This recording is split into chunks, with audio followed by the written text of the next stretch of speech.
আজকে জাবেরের মা, শহীদ জাবেরের মা, সে জাবের হচ্ছে দ্বিতীয় ছোট বাচ্চা।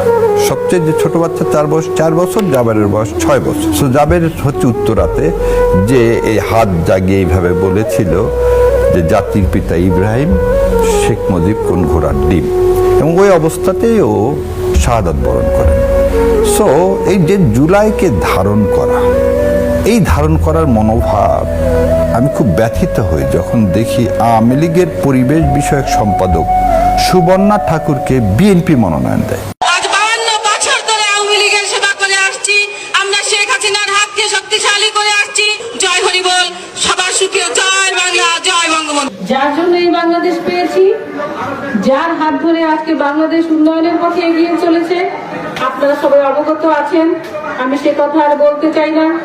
আমরা এই জন্য সবাই মিলে একত্রিত হয়ে 7 তারিখে ভোট কেন্দ্রে উপস্থিত হব এবং শেখ হাসিনার হাতকে শক্তিশালী করব। আমি যে বারবার বলে আসছি যে আওয়ামী লীগ পুনর্বাসন করার দরকার নাই, বিএনপি আওয়ামী লীগ হয়ে যাবে। দেখেন এই কয়টা নারী সিট, এর মধ্যে কি একটা যোগ্য নারী নাই? সেজন্য আওয়ামী লীগের পরিবেশ বিষয়ক সম্পাদক সুবর্ণা ঠাকুরকে এমপি হিসাবে মনোনয়ন দিতে হবে। আমি এই কথাটাই জাতির সামনে রেখে গেলাম। আমি যে কথাটা বলি সে কথাটা এমনি বলি না। আওয়ামী লীগের সাথে কেন বলি? ভারতের সাথে অবশ্যই কোনো চুক্তি করে বিএনপি আসছে।